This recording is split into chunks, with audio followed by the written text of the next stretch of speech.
where we will not be able to get everyone to respond. So those who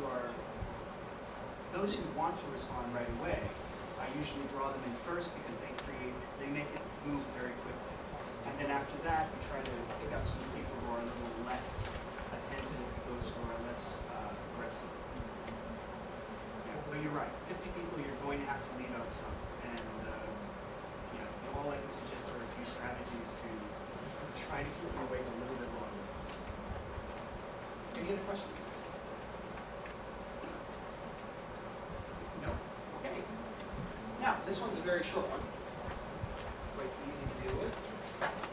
Now we're going to move on to the next activity. Now, the next activity is a little bit more complicated than the last one, and it's going to take us a little bit more time, actually. Now, from what I know, many of you have, and please tell me if I'm wrong, because I mean the high school books and junior high school books, I know they change quite frequently, and I've seen some of the earlier high school and junior high school books, but I haven't seen any recent ones. Do the high school and junior high school English textbooks still include dialogues? They do. Generally, yes? Okay. Now, would I be right in guessing that what do you typically do with a dialogue? Pardon me? Role play? Yeah, role play is great. It's exactly. Now, how exactly do you role play? Create an image. Pair up the students and?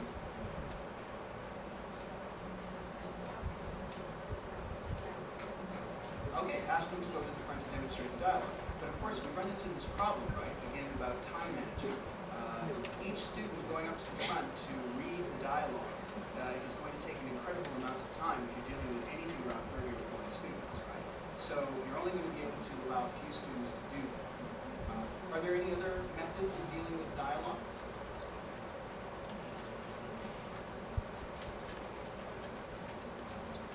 No? Okay, well, what I'm going to present to you is, I guess this is something that I've struggled with for a very long time. I find dialogues very frustrating too. On the one hand, the dialogues in the textbooks are excellent examples very often about how to use the language, right? It's really about the use. And for that, it's very, very useful. But of course, the problem seems to be that, well, what do you do with this thing? I mean, of course, role-playing is great, but again, there's the time problem. Okay? You want people to read through it. You want people to get involved in it in some way. But, as I said, time and numbers in the classroom are always somewhat against you. Okay? Now, what I've done for you guys today then is this, because I think, again, this is really important to do it. I've included two conversations. These are taken from the Cambridge Interchange series. I guess some of you probably have come across it before. It's a fairly well-known ESL book. Now, I chose these ones because they're very short and they're very simple. Now, given these two dialogues here, what I want to do is just show you exactly what it would be that I would try to get students in the classes to do with it. Again, let's refer back to the pages that I gave you there. Okay, so it is going to be a paired activity as well, although I'm not going to bring them to the front right away. That's not going to work. This can be used with any textbook dialogue, and it's a great opportunity to bring out the performer. People get to act when they do dialogues. Now, the first thing I'm suggesting that everyone does is simply make sure, of course, that you review any particular meanings in the dialogue that may be very important. You don't need to go over everything. Really just a general sense of meaning for dialogues is usually enough. So again, go over any important terms, but there's no need to go over every single term in the dialogue. Pronunciation is, however, an issue. I think dialogues are a very, very good opportunity for us as teachers to correct pronunciation. You can do this at the very beginning by circling particular words in the dialogue that you have a feeling people are going to mispronounce. Okay? So that's a very good place to begin. So just going over very simple meaning and some particular pronunciation issues, but again, not saying too much, because the more we say, the more the students start to fall asleep. So we have to keep it very simple and very direct. Now, after we've done that, of course, I am going to follow the norm and pair people up. But in this pairing, I'm not going to ask them to come up to the front right away.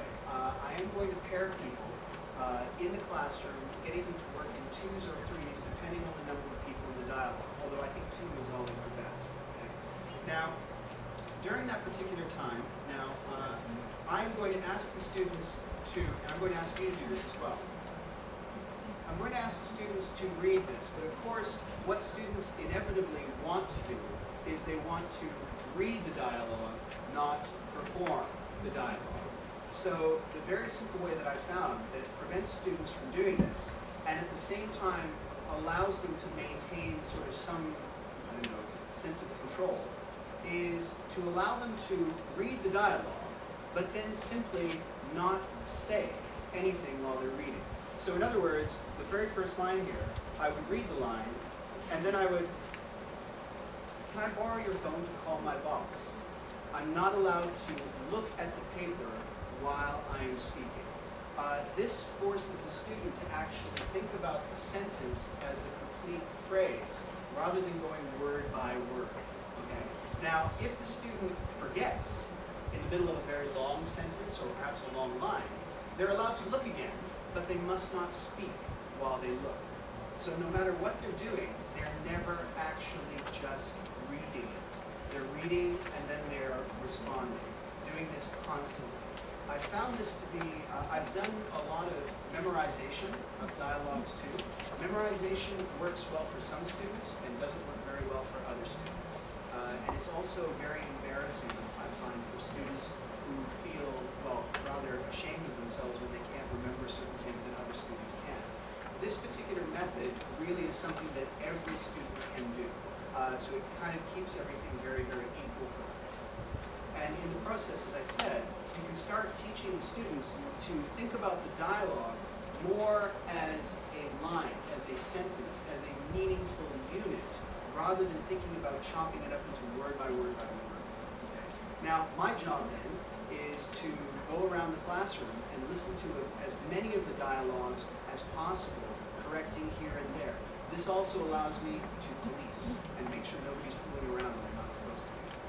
So when other students are doing this particular thing, you are going to, in fact, be very, very busy. Of course, you're probably not going to be able to spend time with all the students. Again, this is where I would try to find a way to make sure that I see students on, if the following week, try to pay attention to different students, or change the groupings quite frequently so you get a chance to help everybody, hopefully, after a period of time. Okay, so now in order to do this, I would actually like you guys to try it to see how effective it actually is. So, you need to get a partner. Okay, now, as I said, what I would like you to do, and I think it would be best if we did it this way, I've chosen actually 2 dialogues to do this with.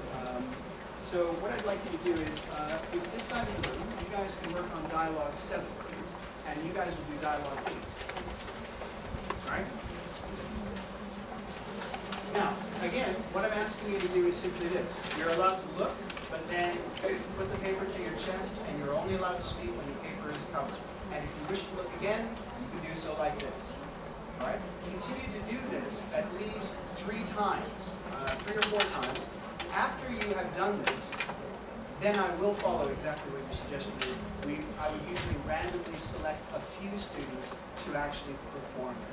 But again, this would be very few, because we've already taken most of the time. People have practiced already in pairs. It's good to have a few performances, but usually not too many.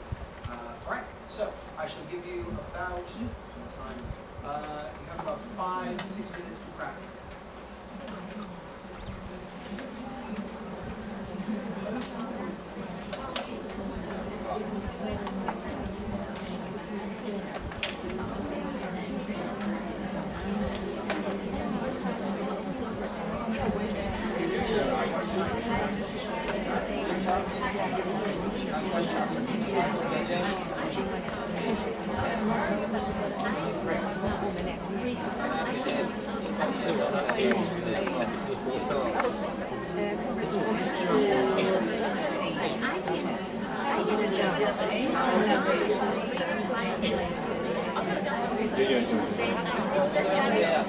不是第8个。